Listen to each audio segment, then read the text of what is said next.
Social media پر اپنے مذہبی lectures کی وجہ سے معروف ہونے والے اسلامی اسکالر انجینئر محمد علی مرزا ان دنوں گرفتار ہیں، جس کی وجہ انہی کا ایک ویڈیو کلپ بنا ہے جس میں وہ مسیحی خاتون کے ساتھ مسلمان مرد کے نکاح کی اجازت کے تناظر میں بات کر رہے ہیں۔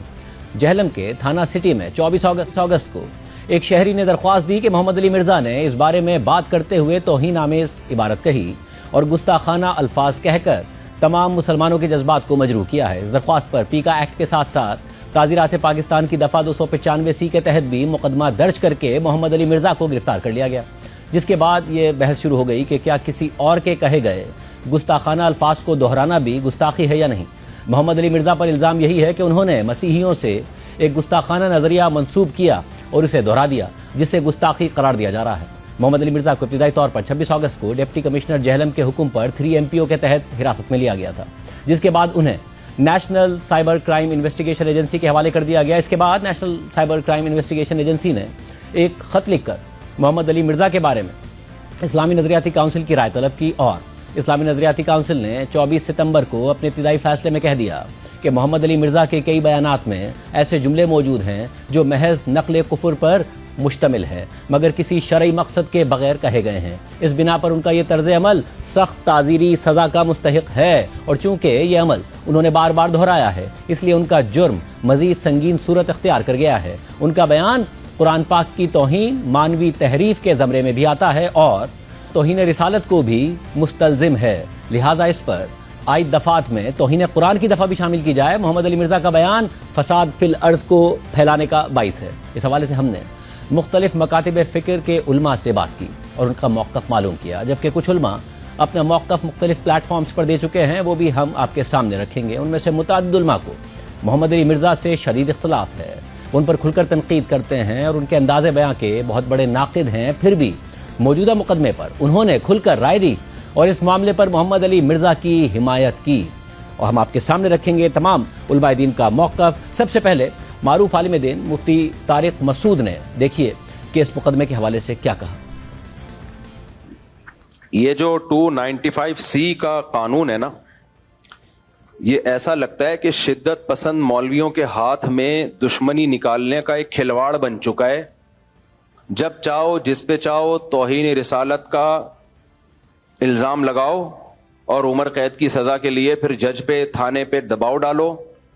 جج سزا نہیں سناتا تو اس کو قتل کی دھمکیاں، وکیل اس کو فیور کرتا ہے تو اس کو قتل کی دھمکیاں، کوئی اگر اس کے فیور میں بیان دے تو اس کو قتل کی دھمکیاں، کہ گستاخ کا جو ہے یار بھی غدار ہے اور گستاخ کا یار کو بھی قصبی سر قلم کیا جائے گا۔ یہ اس وقت پاکستان میں چل رہا ہے۔ مجھے ایسا لگتا ہے کہ اس قانون کی وجہ سے نا ایک دن کوئی بھی مولوی باہر نہیں ہوگا، سب ایک دوسرے پہ الزام لگا لگا کے سب ایک دوسرے کو اندر کر چکے ہوں گے۔ انجینئر نے اگر یہ کہہ دیا تو اس پہ یہ اعتراض تو کیا جائے گا کہ عیسائی ایسا کہتے ہیں کہ نہیں کہتے۔ سمجھ میں آ رہی ہے بات؟ یہ اعتراض تو کیا جائے گا، تو آپ ریفرنس دیں وغیرہ وغیرہ۔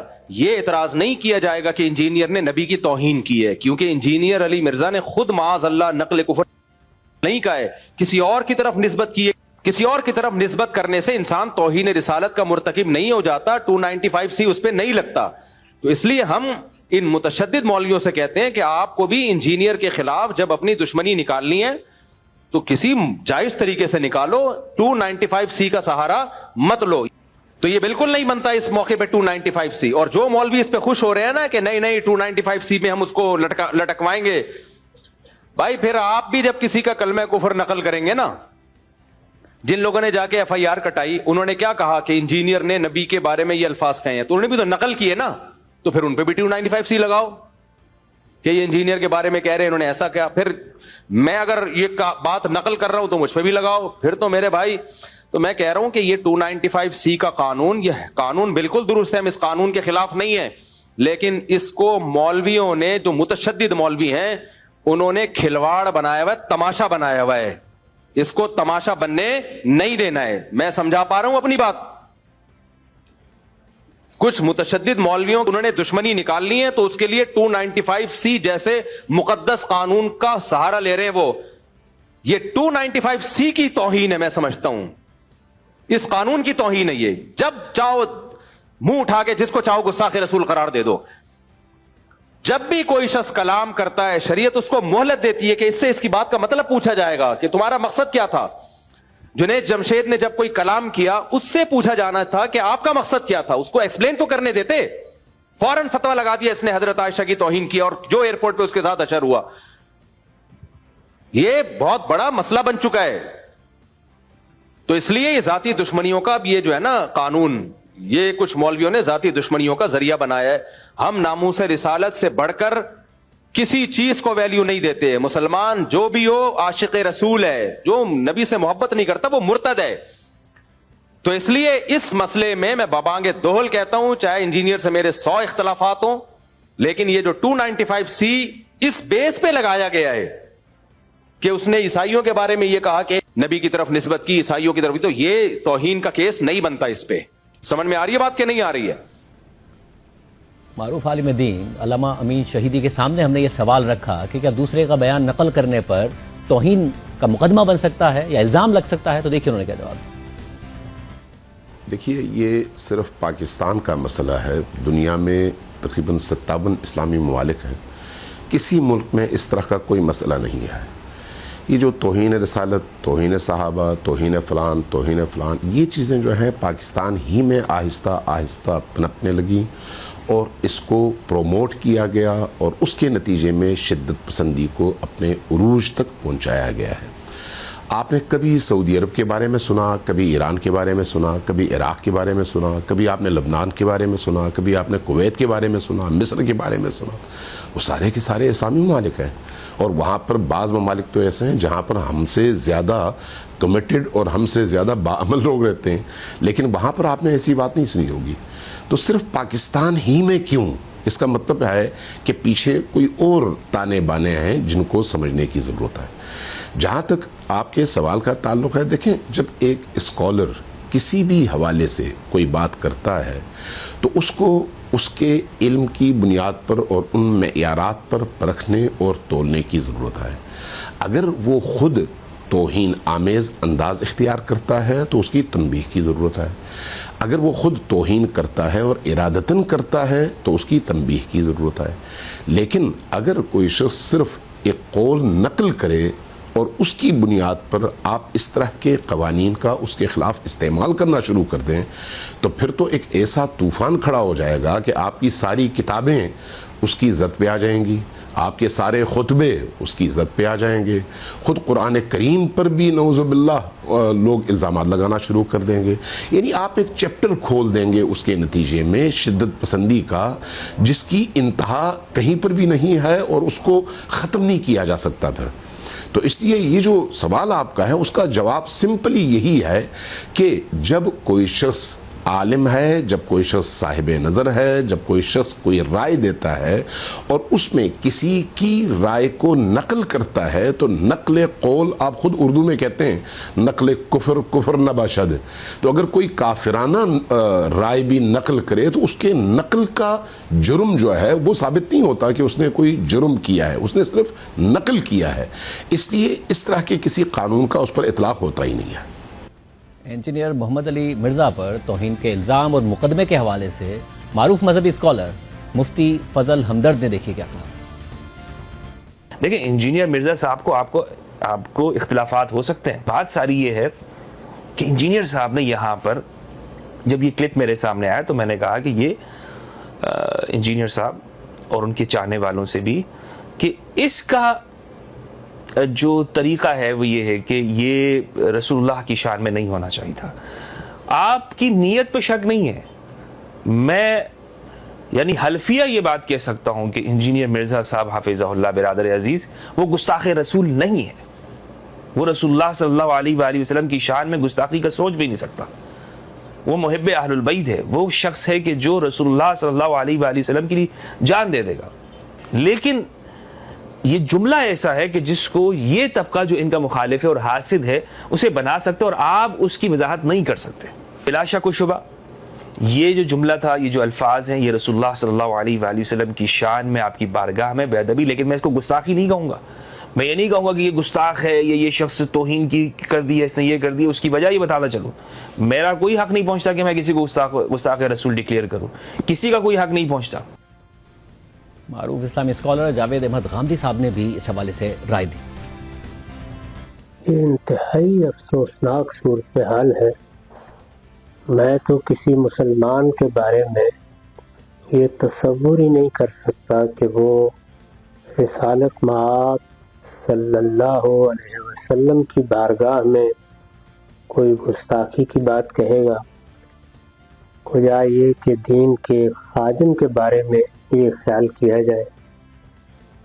یہ کہا جا سکتا ہے کہ فلاں معاملے میں کسی نے غیر محتاط رویہ اختیار کیا، الفاظ کا انتخاب صحیح نہیں کیا، اسلوب درست نہیں تھا. اس طرح کے معاملات بارہا ہو جاتے ہیں. ان میں بڑوں کا کام یہ ہے کہ وہ توجہ دلائیں. اس ملک میں اساتذہ ہیں، علماء ہیں، ہمارے بہت سے اکابر ہیں، ایسی شخصیات ہیں جن کو اپنے علم و فن میں امام کہا جا سکتا ہے. ان کی ذمہ داری ہوتی ہے کہ وہ توجہ دلائیں، لوگوں کو بتائیں کہ علمی معاملات میں کیا لب و لہجہ اختیار کرنا چاہیے. کوئی بات اگر بیان کرنی ہے تو اس میں کن چیزوں کو ملحوظ رکھنا چاہیے. یہ تربیت کا موضوع ہے. اگر کسی موقع پر اس سے کوئی تجاوز ہوا ہے تو زیادہ سے زیادہ تنبیہ جاری کی جا سکتی ہے.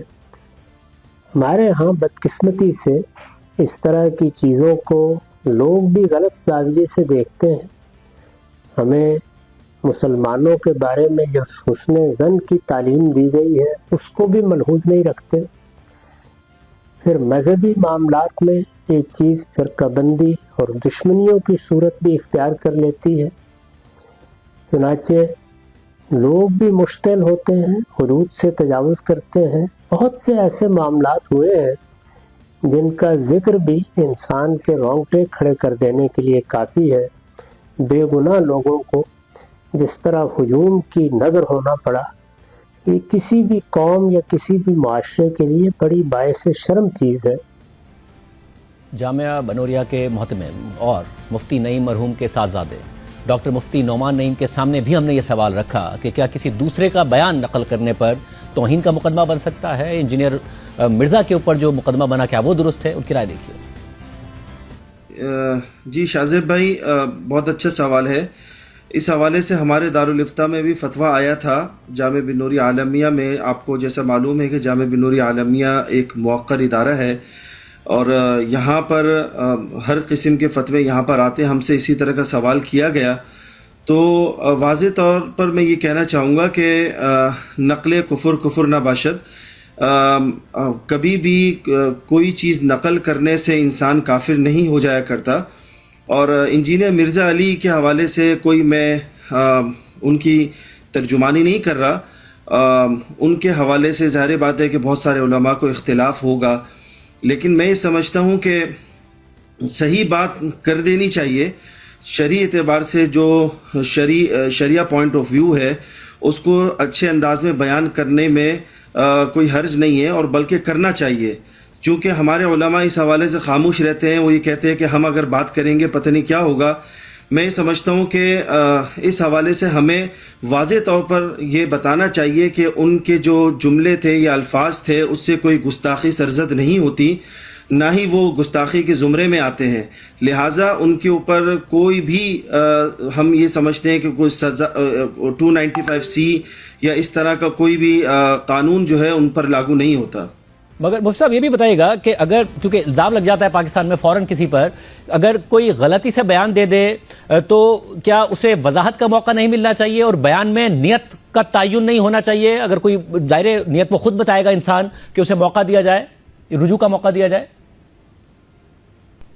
جی بالکل، اس میں باقاعدہ اس سے وضاحت بھی طلب کی جائے گی اور اس سے اس کی مراد بھی پوچھی جائے گی، اس کا مقصد پوچھا جائے گا کہ آپ نے اس کے سیاق و سباق کیا اس کا تھا. سارے معاملات اس سے پوچھے جائیں گے، تب جا کر جو ہے وہ کوئی رائے قائم کی جائے گی.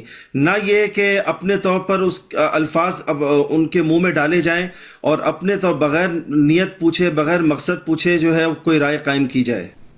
معروف عالم دین علامہ جواد نقوی نے اس حوالے سے کیا رائے دی، دیکھیے.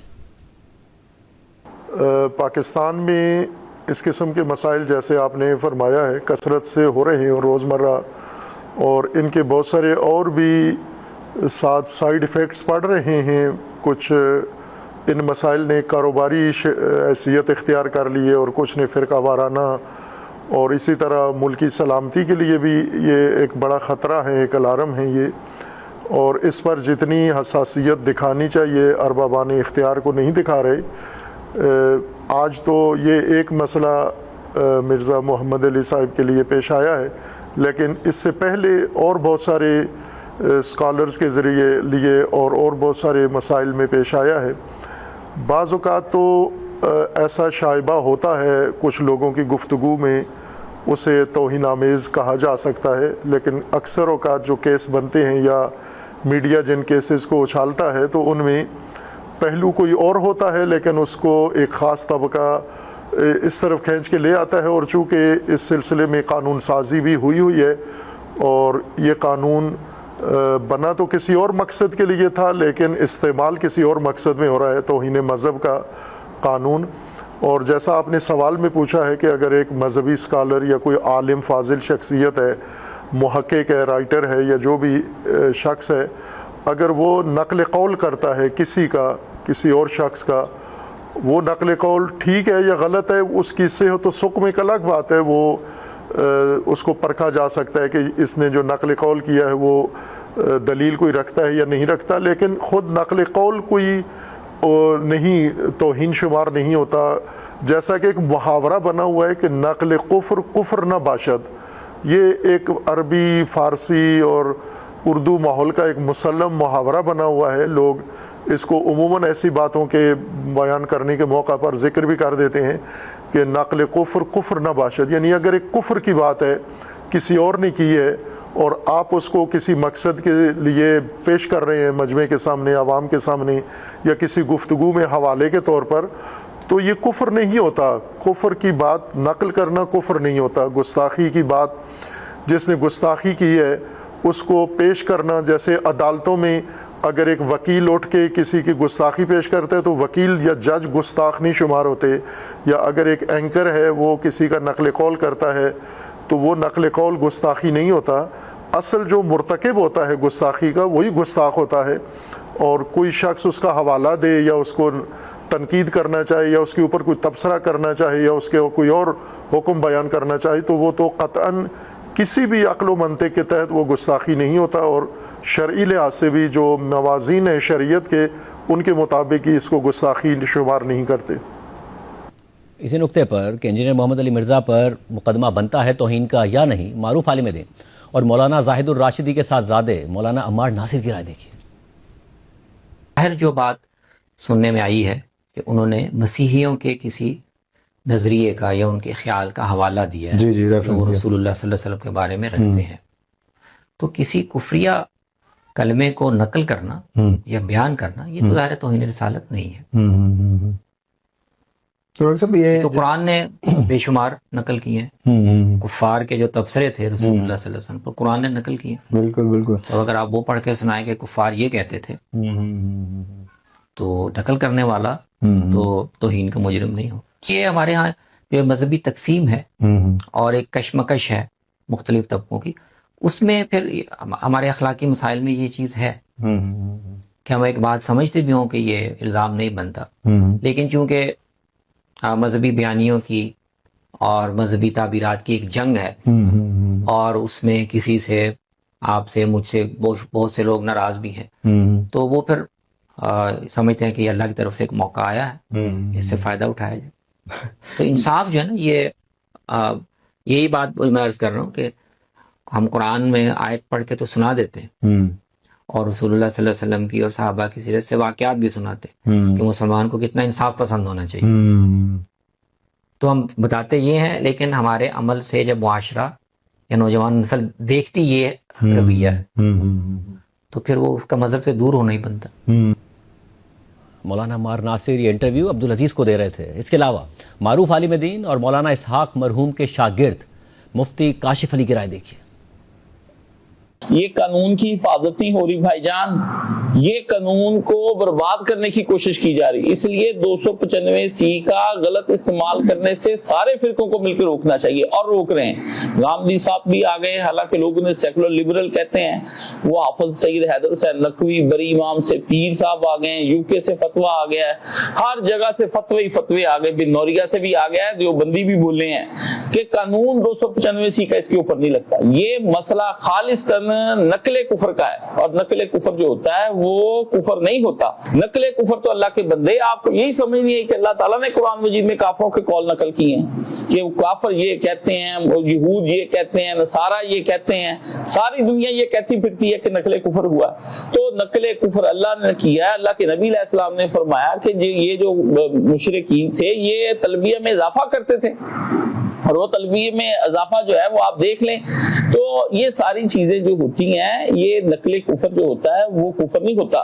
باقی رہ گیا آپ کہیں گے جی نقل کفر کو اہانت کی نیت سے کوئی آدمی کرتا ہے تو بھائی نیت کسی نے کسی کی چیک نہیں کی. یہ بھی مسئلہ میں نے اس کے اندر بیان کر دیا ہے کہ یہ جو آپ فرما رہے ہیں نا کہ بندہ جو ہے وہ اس کے قول کی تعویل کرنے کا حق علماء کو ہے، نہیں، وہ خود اس کو حق حاصل ہے کہ اس کی وضاحت کرے. اب اس نے وضاحت 3 بیانوں میں کر دی، اور جس بندے کی یہ عالم ہے کہ وہ ہر بات میں یہ کہتا ہے کہ میرے نبی جیسا ہے ہی کوئی نہیں. اب مجھے یہ بتائیں کہ اتنا بڑا اس نے لوگوں کے سامنے یہ بات رکھ دی ہے کہ وہ اپنے نبی علیہ السلام کے مقابلے میں دیگر جتنے بھی دنیا کے لوگ ہیں ان کو کوئی چیز نہیں سمجھتا، اور وہ یہ کہتا ہے کہ انبیاء اور رسل کے بھی وہ آپ امام ہیں، ان کا درجہ بھی جو نبی علیہ السلام سے نیچے ہے. ٹھیک ہے نا؟ تو یہ جس بندے نے ہر دفعہ درود پاک پڑھنا ہے صلی اللہ علیہ وآلہ وسلم، اور نبی علیہ السلام کی حدیث کی حفاظت کا ساری دنیا کو اس نے بتایا، اور آپ یہ کہتے پھرتے ہیں کہ وہ بندہ جو احانت کر رہا ہے. تو بھائی یہ اگر نقل کفر ہے نا، تو یہ سن لیں، جس آدمی نے رپورٹ درج کرائی اس پہ بھی لگائیں، کیونکہ اس نے بھی نقل کفر کر کے آگے رپورٹ درج کرائی ہے. اور جس نے کی ہے، جو اس کے ساتھ ہے، جو اس کے پیچھے ہیں، جو اس کے حامی ہیں، سب پر نقل کفر لگتا ہے، کیونکہ وہ سب کہتے ہیں کہ مرزا نے یہ کفر بکایا. تو یہ کفر ہے تو پھر سب پر لاگو ہو جائے گا، ورنہ پھر یہ جب یہ کفر ہی نہیں ہے تو پھر خام خواہ اس کو 295C کے کیس میں آپ نے اس میں داخل کروا دیا اس بچے کو، اور خام خواہ آپ سارے جو ہے نا اس بھائی کے پیچھے پڑ گئے. کسی کو گستاخ قرار دینے یا اس پر گستاخی کا جھوٹا الزام لگانے کے حوالے سے مذہب کیا کہتا ہے، اس حوالے سے مفتی طارق مسعود کی رائے دیکھیں. ہاں، ایک اہم بات یہ کہ جب آپ کسی کو گستاخ قرار دے رہے ہیں تو اس کا مطلب آپ اس کو مسلمان قرار دے رہے ہیں یا مرتد قرار دے رہے ہیں؟ بولو. گستاخ رسول مومن ہو سکتا ہے، تو آپ اس کو کافر قرار دے رہے ہو کہ نہیں قرار دے رہے؟ اور حدیث میں کیا آتا ہے، اگر تم کسی کو کافر کہو اور وہ نہ ہوا تو وہ کفر کا وہ کہاں لوٹے گا؟ تمہاری طرف لوٹے گا. اور پوری امت کے علماء کا اجماع ہے، اس میں کوئی دیوبندی بریلوی کا فرق نہیں ہے. شیعہ ہو، سنی ہو، دیوبندی ہو، بریلوی ہو، حنفی ہو، شافی ہو، مالکی ہو، حنبلی ہو، پوری امت کا اس مسئلے پر اجماع ہے. اور آج سے نہیں، صدیوں سے اجماع ہے کہ ایک آدمی کے کلام ایسا کلام کیا جو کفریہ کلمہ ہے، لیکن اس کی بات کے 100 مطلب نکالے جا سکتے ہیں، 99 مطلب نکلتے ہیں کفر والے. ایک مطلب ایسا ہے کہ جس میں تعویل کر کے مسلمان بنایا جا سکتا ہے اس کو. پوری امت کا اجماع ہے کہ وہ ایک مطلب لیا جائے گا اس کا، کیونکہ اسلام میں کسی مسلمان کو کافر قرار دے دینا یہ اس کو قتل کرنے سے زیادہ بدتر ہے. لا یجرمنکم شنآن قوم علی الا تعدلوا، قرآن کے الفاظ ہے، اے ایمان والوں کسی کی دشمنی تمہیں عدل و انصاف سے نہ روکے. اگر آپ کو کسی سے دشمنی ہے تو یہ نہیں کہ اسلامی حکام ہی آپ چینج کر دیں. بغیر کسی کی وضاحت سنے یا پھر اسے رجوع کا موقع دیے کیا توہین کا الزام لگایا جا سکتا ہے؟ کہ نیت کا پیمانہ کیا ہوگا؟ اس حوالے سے دیکھیے علامہ امین شہیدی نے کیا کہا. پہلی بات تو یہی ہے کہ اگر کوئی شخص کوئی ایسی بات کرتا ہے تو دیکھا جائے گا کہ کیا وہ قول نقل کر رہا ہے یا اپنی رائے دے رہا ہے. آیا وہ جو بات نقل کر رہا ہے اس پر اس کا عقیدہ بھی ہے یا نہیں ہے. اس کیس میں ظاہر ہے کوئی ایسی بات تو نہیں ہے. جب ایسی بات نہیں ہے تو پھر الزام کا کیا مطلب ہے، ایف آئی آر کا کیا مطلب ہے. مسئلہ وہی ہماری اجتماعی سائیکی ہے اس معاشرے کے اندر مذہبی طبقات کی، اور وہ جو جنونیت کی طرف ہمیں ماضی میں دھکیلا گیا ہے، چونکہ اس طرح کے قوانین بھی اسی کا نتیجہ تھا نا کہ اس طرح کے قوانین بنائے گئے. ورنہ میں پھر وہی سوال اٹھاؤں گا کہ کیا پوری دنیا میں کہیں پر اس طرح کی وارداتیں ہوتی ہیں جو پاکستان میں ہوئی ہیں؟ ابھی اگر کوئی شخص کوئی ایسی بات کرتا ہے تو اس کو کٹہرے میں کھڑا کیا جائے گا، اس سے پوچھا جائے گا کہ کیا تم نے ارادتاً یہ بات کی ہے یا غیر ارادی طور پر، کیا تم نے توہین کی نیت سے یہ بات کہی ہے یا نہیں، آیا تم اس بات پر عقیدہ بھی رکھتے ہو یا نہیں. اگر وہ اس بات کا معتقد ہے ہی نہیں، وہ خود ڈیفینڈر ہے، اور یہ بات وہ صرف کسی ایک مکتب یا کسی ایک فرد یا کسی ایک قوم کے نظریے کو نقل کر رہا، چاہے وہ درست ہو یا غلط ہو، اگر نقل کر رہا ہے تو نقل کرنے پر آپ کیسے اس کے خلاف 295C کے قانون کو لاگو کر کے اس کے خلاف FIR کاٹ سکتے ہیں؟ خود یہ FIR کا کٹنا اپنی جگہ ایک غلط قدم ہے، اور جس نے یہ FIR کاٹی ہے خود اس کو کٹہرے میں کھڑا ہو جانا چاہیے کہ بھئی اتنا پاورفل FIR جو کسی شخص کی موت پر منتج ہو سکتا ہے، آپ نے یہ FIR کاٹی کیسے؟ جبکہ وہ شخص توہین نہیں کر رہا، وہ شخص توہین کا ارادہ بھی نہیں کر رہا، اور ساری دنیا جانتی ہے کہ اس نے کبھی اس حوالے سے نبی کریم کی شان اقدس میں کبھی کوئی ایسی بات نہ کی، نہ ہی وہ اس مزاج کا ہے. ہاں، اس کو آپ کسی اور الزام میں دھر لیں، کوئی اور اس پر ایلیگیشن لگا لیں، اس کے خلاف یہ بات کر لیں کہ وہ زبان میں بے احتیاطی کرتا ہے اور سخت زبان استعمال کرتا ہے، تو یہاں پر یہ بات قابل قبول ہے. لیکن جب اس طرح کا کوئی الزام لگے اور کہا جائے کہ اس نے توہین کی ہے، تو یہ یقینی طور پر ایک غلط الزام ہے، اور اس کو ڈیفینڈ کرنا چاہیے اور اس کا تصفیہ کرنا چاہیے کہ ایسا الزام نہیں لگانا چاہیے. کیسے لوگوں پر توہین کا الزام لگا دیا جاتا ہے، اور کیا رجوع کا حق نہیں ہونا چاہیے؟ مفتی فضل ہمدرد نے بھی اس حوالے سے بات کی. بھئی مذہبی طبقہ وہ کسی کا بھی سر تن سے جدا کسی کو بھی مار دو، ہر ایک کے حوالے سے جس سے آپ کا فرقہ وارانہ اور مذہبی طور پر اختلاف ہے، آپ کہہ دیں کہ جناب اس کو قتل کر دیا جائے، اس کا سر تن سے جدا کر دیا جائے. یہی ہے نا ساؤنڈ سسٹم چلانے والی جو تحریکات ہیں، ان کا کیا کام ہے؟ آپ پریشر گروپس ہیں، اور آپ یہ دیکھ لیں کہ ہمارے یہاں لوگ بھی پھر مثلاً یہ ہے کہ ایک شخص کی زندگی کو داؤ پہ ڈال دیتے ہیں، اور یہ نہیں دیکھتے کہ اس سے اسلام کی کتنی بدنامی ہو رہی ہے، اس سے مذہب کی کتنی بدنامی ہو رہی ہے. نوجوان نسل، بھئی ایک شخص سے ہزاروں لوگ متاثر ہیں، لاکھوں لوگ متاثر ہیں اس فکری طور پر. آپ اس کی خدمات کو ایک طرف کر کے، ساری سائڈ پہ کر کے، محض پریشر میں آ کر اس طرح کے فیصلے دیتے ہیں. رجوع کا حق سب کو ملنا چاہیے. جب آپ ایک مفتی کو رجوع کا حق دے رہے ہیں، آپ ایک ایسے شخص کو رجوع کا حق دے رہے ہیں کہ جو ایک فرقے کا ہے، تو آپ انجینئر صاحب کو رجوع کا حق کیوں نہیں دے رہے؟ اگر انجینئر صاحب ابتدا میں اس سے رجوع کر لیتے تو یہ معاملہ 295C تک نہ آتا. کسی پر توہین کا جھوٹا الزام لگانا کتنا بڑا گناہ یا جرم ہے؟ ڈاکٹر مفتی نعمان نعیم کی رائے دیکھیے. دیکھیں، اس طرح جھوٹا الزام لگانا، کسی کی توہین رسالت کا مرتکب قرار دینا یا گستاخی کا مرتکب قرار دینا، یہ انتہائی میں سمجھتا ہوں کہ یہ بھی گناہ ہے، اور یہ گناہ کو مستلزم ہے کہ کسی چلتے پھرتے کسی بھی آدمی کو کیا بولتے توہین رسالت کا مرتکب قرار دے دینا. اور یہ میں یہ سمجھتا ہوں کہ یہ مستقل آج سے نہیں، ایک زمانے سے یہ تسلسل ہے. جنید جمشید تھے، ان کے اوپر بھی اسی طرح کا الزام لگایا گیا. اسی طریقے سے حالیہ مولانا طارق مسعود صاحب، ان کے اوپر بھی اسی طرح الزام لگایا گیا. اور اسی طرح اویس رضا قادری، انہوں نے بھی کوئی کسی باہر ملک کے سفر میں تھے، ان سے کوئی الفاظ نکل گئے تو ان کو بھی اپنی صفائیاں پیش کرنی پڑی. تو میں یہ سمجھتا ہوں کہ یہ رویہ ہمیں بدلنا ہوگا، اور اس کے لیے میں خاص طور پر آپ کے اس پروگرام کے توسط سے میں یہ کہنا چاہوں گا کہ دیکھیں، یہ 295C یا توہین رسالت اور توہین قرآن ہو، اس حوالے سے FIR کاٹنے سے پہلے ہمیں چاہیے کہ ہم ایس ایچ او صاحب کو چاہیے کہ وہ سب سے پہلے علماء سے رابطہ کریں اور ان سے پوچھیں کہ آیا واقعتاً اس میں توہین رسالت بنتی ہی نہیں بنتی. باقاعدہ اس پر پوری تحقیق ہونی چاہیے، اس کے بعد جا کر کوئی ایف آئی آر کٹے اور اس کے بعد جا کر کوئی فیصلہ کیا جائے. تو ہم ان کے اس تھانے پر یا ایس ایچ او پر پریشر یا دباؤ ڈالتے ہیں، اس دباؤ میں آ کر وہ ایف آئی آر کٹ جاتی ہے، اس پر کوئی تحقیق نہیں ہوتی، بعد میں جا کر پتہ چلتا ہے کہ وہ کیس جو ہے ریورس ہو گیا. علامہ جواد نقوی کے آگے بھی ہم نے یہ سوال رکھا کہ کیا الزام لگانے والے اس بات کا تعین کریں گے کہ جس پر توہین کا الزام لگایا گیا اس کی نیت کیا تھی، کہ اسے وضاحت کا موقع نہیں دیا جانا چاہیے، مذہب کیا کہتا ہے؟ ان کی رائے دیکھیں.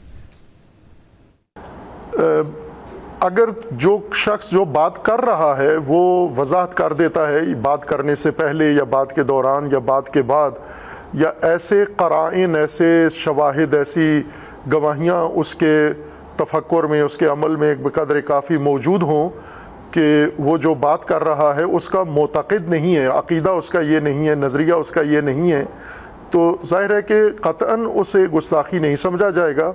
اب مثلا اسی مثال میں جو موضوع چھڑا ہوا ہے اور کیس چل رہا ہے، اس میں اگر ہم انہی موصوف کی گفتگو سنیں، ہم چونکہ کثرت سے ان کے سوشل میڈیا کے اوپر مواد، تقاریر اور گفتگو موجود ہے، تو یہ حوالہ صرف نہیں دیتے بلکہ رسول اللہ صلی اللہ علیہ وآلہ وسلم کا احترام کرتے ہیں، درود پڑھتے ہیں اور درود کو بڑے اچھے انداز سے پڑھتے ہیں اور اپنے تعلیمات کا حصہ قرار دیتے ہیں. بے شک یہ جس انداز سے گفتگو کرتے ہیں اس سے اختلاف ہوگا، ہمیں بھی اختلاف ہے ان کے بہت سارے مسائل سے، لیکن یہ کہنا کہ وہ رسول اللہ صلی اللہ علیہ وآلہ وسلم کی گستاخی ہے اس نقل قول سے، تو وہ ان کے جو میرے خیال میں ہزاروں تقریریں ہیں وہ ساری گواہ ہیں کہ وہ رسول اللہ کی شان میں گستاخی کرنے والی شخصیت نہیں ہے.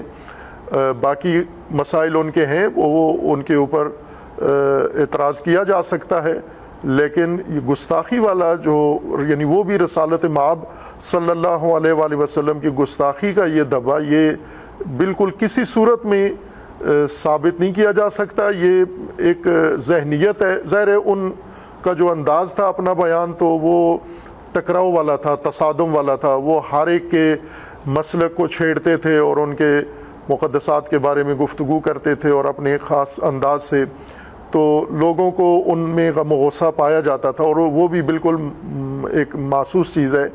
وہ ایک الگ بات ہے، لیکن یہ کہ انہوں نے آیا رسول اللہ کی توہین کی ہے ایسا نہ ان کی اس گفتگو سے ثابت ہوتا ہے اور نہ پہلے کوئی ایسا ان کے کلام میں نہ کسی نے حوالہ دیا ہے، نہ ان کی کوئی اور ایسی ثبوت موجود ہے کہ جس میں، اور بعید ہے کہ ان کے ذہن میں بھی کوئی گستاخانہ ہو، اگرچہ وہ بہت ساری بزرگ مذہبی شخصیات یا پرانے بزرگ یا جو اولیاء جن کو سمجھا جاتا ہے یا ان کے نہیں احترام کرتے تھے، لیکن رسول اللہ کی توہین یا مثلاً اہل البیت علیہ السلام کی توہین اس کا تو شاید تصور بھی نہیں کیا جا سکتا. جب مختلف مکاتب فکر کے علماء کی یہ رائے ہے تو اسلامی نظریاتی کونسل نے کیسے یہ فیصلہ دے دیا کہ انجینئر محمد علی مرزا توہین کے مرتکب ہوئے؟ کیسے یہ رائے دے دی اور کیا یہ رائے درست ہے؟ جاوید احمد غامدی صاحب کے سوال سے رائے دیکھی. میں اس کو پڑھنے کے لیے کھول رہا تھا تو سچی بات ہے کہ میرے تصور بھی میں نہیں تھا کہ اسلامی نظریاتی کونسل جیسا آئینی ادارہ اس طرح اپنے حدود سے تجاوز کر سکتا ہے. اگر کوئی اس نوعیت کا استفسار آیا تھا تو اولاً اسلامی نظریاتی کونسل کو اپنے حدود کا تعین کرتے ہوئے اس کا جواب یہ دینا چاہیے تھا کہ یہ اس کے دائرہ اختیار سے باہر ہے. اسلامی نظریاتی کونسل ایک آئینی ادارہ ہے، چنانچہ اس کے حدود ریاست پاکستان کے آئین میں متعین کر دیے گئے ہیں. ان کو نکال کر پڑھ لیجئے، اس میں ہرگز اس کی کوئی گنجائش نہیں. مجھے یاد ہے کہ اس نوعیت کے استفسارات ہمارے زمانے میں بھی آتے تھے، ان میں بالعموم اسی طرح معذرت کر دی جاتی تھی. زیادہ سے زیادہ آپ یہ کہہ سکتے ہیں کہ انفرادی طور پر یا کسی خاص محکمے کو الگ سے اسلامی نظریاتی کونسل اپنی کوئی رائے دینا چاہے تو دے دیتی، اگرچہ میرے نزدیک اس کی بھی کوئی گنجائش نہیں. اس لیے بہت معذرت کے ساتھ ایک آئینی ادارے نے صریح اپنے حدود سے تجاوز کیا. ان کو ہرگز اس نوعیت کا کوئی کام نہیں کرنا چاہیے. علمی رائے کسی معاملے میں کسی نے پوچھی ہے تو آپ دے سکتے ہیں، لیکن ایک باقاعدہ آئینی ادارہ اپنے حدود سے تجاوز کر کے کوئی رائے کیسے دے سکتا ہے؟ کہ آپ کی عنایت ہے کہ آپ نے یہ فرمایا کہ انہوں نے ملزم قرار دیا ہے، نہیں، انہوں نے مجرم قرار دیا ہے. اور جس استدلال کی بنیاد پر قرار دیا ہے وہ آخری درجے میں بے معنی استدلال ہے. اسلامی نظریاتی کونسل کی اس رائے پر ہم نے علامہ امین شہیدی کی بھی رائے معلوم کی، تو دیکھیں انہوں نے کیا کہا. دیکھیے، میں خود اسلامی نظریاتی کونسل کا ممبر رہا ہوں ایک عرصے، اور اس دفعہ بھی میں نے خود اسلامی نظریاتی کونسل کے چیئرمین کو خط لکھا تھا اور ان سے میں نے ان کو میسج بھی بھیجا تھا، اور اس حوالے سے اپنی رائے 6 صفحوں پر مشتمل ان کو بھیجی تھی، اور انہوں نے جواباً کہا تھا کہ ہم کونسل میں اس پر بات کریں گے. بعد میں ممبران کونسل نے مجھے یہ بات بتائی کہ 2 گھنٹے تک اس پر بحث ہوتی رہی، لیکن جو اس بحث کی انوائرمنٹ تھی وہ بڑی عجیب تھی. مجھے بعض ممبران نے یہ بتایا کہ 1-2 ممبران ایسے تھے جن کی آواز اونچی تھی، اور جو اونچی آواز میں گویا اپنے غصے، جذبات اور اس کیفیت کا اظہار کر رہے تھے، اور باقی لوگ اس کی دباؤ میں آ گئے، اور اس کے بعد وہی بات ہوئی جو تحریر میں لکھی گئی ہے.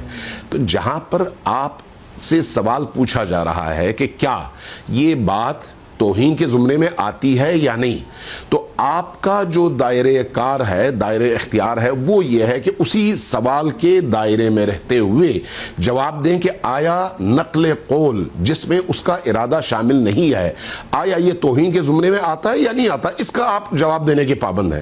لیکن اس کے بعد خود آپ ایک آرگنائزیشن کے عنوان سے، ایک کونسل کے عنوان سے مزید الزامات لگا کر فتویٰ دیں، تو یہ نہ آپ کے اختیارات میں شامل ہے، اور نہ ہی آپ کو یہ اجازت کوئی دے سکتا ہے کہ آپ وہاں پر مفتی بن کر بیٹھیں. تو اس لیے میں سمجھتا ہوں کہ اسلامی نظریاتی کونسل نے اپنے حدود سے تجاوز کیا ہے اور ان حدود کا خیال نہیں رکھا.